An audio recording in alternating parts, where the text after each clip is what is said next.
Royal Caribbean's Adventure of the Seas was the first ship for the brand to set sail from North America in over 15 months. Of course, we made sure to get on this historic cruise. Having sailed on its sister ships Navigator of the Seas and Mariner of the Seas, we had a pretty good idea of what to expect on this Voyager-Class ship. How did it compare? Well, I'm DB from Eat, Sleep, Cruise, and we cover everything from dining, entertainment, activities, and more in our exclusive Adventure of the Seas cruise ship scorecard review. We expected the embarkation process to be quite different for this cruise given the circumstances over the past 15 months. Now, first and foremost, Royal Caribbean now requires guests to adhere to assigned embarkation times. Thankfully, we were able to snag the first boarding group at 12 p.m. for our sailing.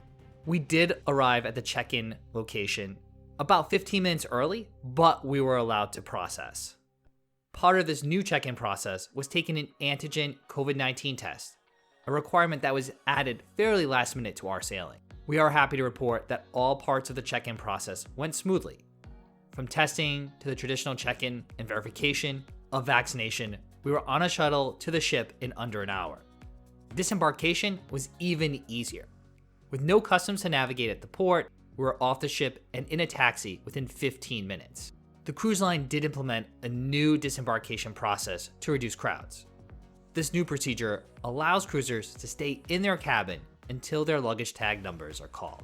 From here, we quickly secured an elevator, scanned off the ship, and walked down the pier to Nassau to retrieve our luggage. Now, unlike Navigator of the Seas or Freedom of the Seas, Adventure of the Seas cruise ship pool deck has not been amplified. The current pool deck still includes 2 pools and a splash pad area for kids. There's also no new vibrant furniture like the casitas or love seats on the amplified ships. We have to admit that we did miss the decor of the Caribbean-inspired pool deck. Of course, adults still have access to the solarium, which includes a pool and 2 large whirlpools. All of the facilities were functional and clean, it just felt a bit dated. For a 7-day cruise sailing at less than 30% capacity, there was never an issue getting lounge chairs or space in the pool areas, regardless of the time of day. One area that has been updated on Adventure of the Seas is the sports deck.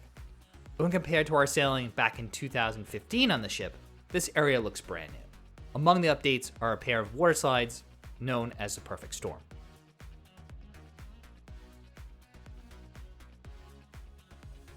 There's also a brand new 2-story mini golf course on the ship. These replace the old inline skating track that used to be on the outdoor deck. There's also the signature Flow Rider surf simulator on the sports deck. For our cruise, it was only open for boogie boarding and advanced surfing. Of course, there's a sports court as well that offers activities like basketball or soccer. Finally, the sports deck also features a rock climbing wall. During our sailing, it was open, but only for limited hours. The sports deck on Adventure of the Seas is certainly comparable to other ships in the Royal Caribbean fleet, now that it has been updated.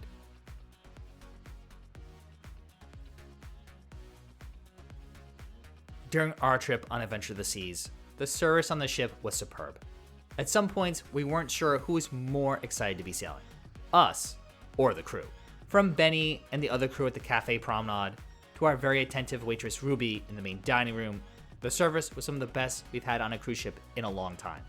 This was extra impressive given the new health and safety protocols in place on the ship. Throughout the ship, the staff was helpful and informative. There was ample staff at all venues. So even places like the Schooner Bar that did get busy, service was still prompt with little wait times. Additionally, there were plenty of cheerful staff in the Windjammer to serve food to guests and to clear plates. No matter where on the ship, the service exceeded our expectations. Given the new health and safety protocols, there were limited organized activities during the day. Of course, the pools were open and all the sports areas were available for select hours each day. But honestly, we saw a few people using the water slides or mini golf during our trip. Our cruise included 4 ports of call, so there were only 2 sea days. Most of the daytime activities consisted of trivia or scavenger hunts. All of the books were removed from the library and all of the games were gone from the card room. It was obvious that the cruise line wanted to limit crowds forming. So there was no belly flop contest or dance parties. There wasn't even a sail away celebration. This was fine with us as we took advantage of the extra space and made our own fun as did the rest of the cruisers. For this cruise, we did my time dining. The traditional early dining time was too early even for us. For the cruise, we made all our dining reservations for 6:45 p.m. every night. We were lucky enough to secure the same table and the same waitstaff for each night, so it was pretty much like having traditional dining anyway. Our waitstaff of Ruby and Dixon were excellent. They were quick to take our drink and food orders, and the pacing of the entire experience was on par with other cruises. The main dining room menu offered the same 7-night rotational menu that Royal Caribbean cruises know all too well. However, we were a bit disappointed in the food quality overall, as some of our favorite dishes fell short of our expectations. Still, some shining exceptions were the beef tenderloin and the lamb shank entrees. Adventure of the Seas offers 4 specialty restaurants. These include the line's signature steakhouse, Chops Grill, and the Italian Giovanni's Kitchen. We dined at Chops Grill during one night of our cruise, and it was one of our better experiences at this specialty venue. The entrees and desserts were excellent, served hot and well prepared, although the side dishes honestly were a bit hit or miss. Adventure of the Seas is also home to the cruiser favorite Izumi. This restaurant is located on the Royal Promenade and offers an a la carte menu of sushi and Asian cuisine. There's also a prefix menu option as well. The ship is also home to the hamburger joint Johnny Rockets. This venue is open from late afternoon until about 10 p.m., serving up all the classic favorites with a smile, but an upcharge. The busiest specialty restaurants were hands down Chops Grill and Izumi. So if you have your heart set on dining at these venues during your Adventure of the Seas cruise, be sure to make your reservations pre-cruise. Now, unfortunately, casual dining on Adventure of the Seas is a bit limited. Unlike some of the other mega ships that offer several venues for a quick bite, Adventure of the Seas really only offers 2 options. On the Royal Promenade, there's Cafe Promenade, open from 6 a.m. to 10:30 a.m. with breakfast pastries and breakfast sandwiches. This is the ideal stop for a coffee and a quick bite before an early port of call. From 11:30 a.m. to basically 3 a.m., you can find pre-made sandwiches, sweet treats, and of course, Sorrento's Pizza.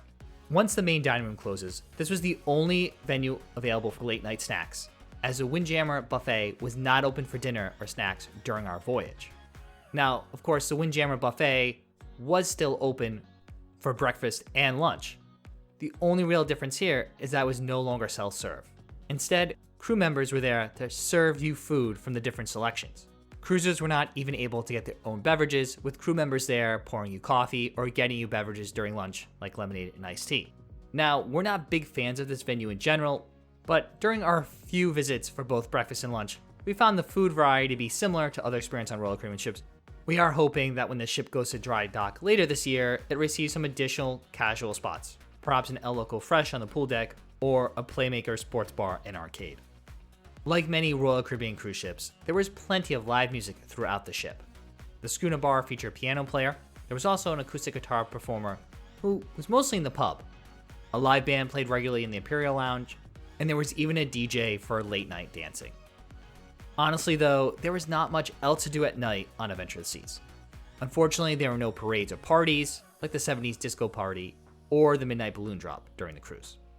There were no adult game shows either, like the Crazy Quest or the Love and Marriage show. So most evenings, we rotated between venues, listening to some of the musical acts, while conversing with friends. While we did miss some of these nighttime activities, we found other ways to spend our evenings and make use of our diamond drink vouchers. For entertainment, there were 5 main theater performances and 1 ice show throughout the course of the week. Cruisers could make reservations for these shows on the Royal Caribbean app once on board the ship. While we had an issue earlier in the day, by dinner time on Embarkation Day, the app allowed us to book all of our shows for the entire week. There were several show times for all performances. For instance, the ice show occurred on 4 different days, with a total of 6 different show times. Honestly, this was the best of the performances, so make sure to reserve it once you're on board the ship. Interestingly, most of the main theater entertainment were headliners. There was only one production show, Invitation to Dance, which honestly is a pretty dated show to say the least. The other performers on the ship included a comedic juggler, a singer, a stand-up comedian, and a musical act. The shows were not well attended at all on our sailing. So you could easily show up 10 minutes to spare and still find a seat in the socially distanced theater. Thankfully, Adventure of the Seas features all of the bars and lounges Royal cruisers love. The ship is also the first in the fleet to roll out the new Royal Caribbean drink menus. This new cocktail list certainly elevates the previous drink options. Some of our favorites include the Strawberry Blonde and the Passion Spritz. The Schooner Bar is the ship's martini bar, and is home to our favorite signature drinks, the Lavender Daiquiri and the Sidecar. Adventure of the Seas also features boleros, with a more Latin-inspired menu, with rum-based cocktails, as well as the English pub. Other bars included the Champagne Bar and the Imperial Lounge, serving the new standard menu. The outdoor bars also received a new menu, which is different than the lime and coconut bar menu found on the amplified ships. Our stateroom on the Adventure of the Seas cruise ship was slightly updated. It did feature the new color motif found on most amplified ships, but otherwise, it appeared a bit dated. Our Deck 7 balcony room, 7232, was considered forward. It was ideally situated only a few steps away from the elevator. This made it perfect for getting back to our room in the evenings. The balcony stateroom provided the familiar layout, with a desk and sofa, as well as some additional storage areas.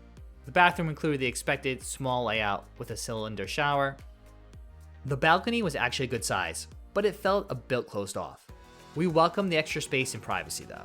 Having the balcony came in handy during the afternoons to do some work. Our first cruise back on Adventure of the Seas was sailing at less than 30% capacity, so needless to say, there were no crowds. The only occasional lines were at the coffee shop. Even the guest services area often had no line or a very short one. That almost never happens on a cruise. With the new social distancing markers and additional assistance of the 6-foot squad, the cruise line was able to manage crowds before they formed. Some bars and lounges did get crowded at times, but everyone mostly followed the new socially distanced seating patterns. The Duck and Dog Pub was probably the most popular hangout at night. Overall though, we felt completely safe, and believe the cruise line did a marvelous job with regard to the health and safety protocols. For the first cruise back in North America, Adventure of the Seas offered cruisers a typical Royal Caribbean experience. While we didn't know what to expect with the new protocols in place, this cruise felt almost like any other sailing with the brand. This is quite an accomplishment. With an amazing staff, plenty of space, and most of the elements of a Royal Caribbean cruise that you know and love, we feel like this Royal Caribbean cruise restart was a smashing success. We look forward to future sailings on other Royal Caribbean ships to see if they deliver the same royal wow.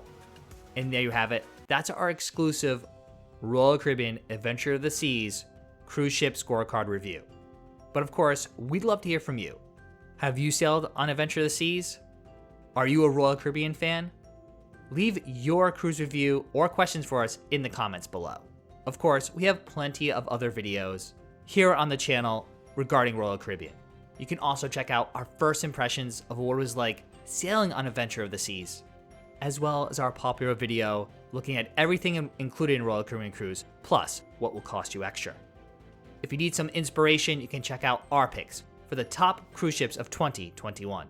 Of course, you can also reach out to us all over social media at Eat Sleep Cruise, where we help you see the world one port at a time.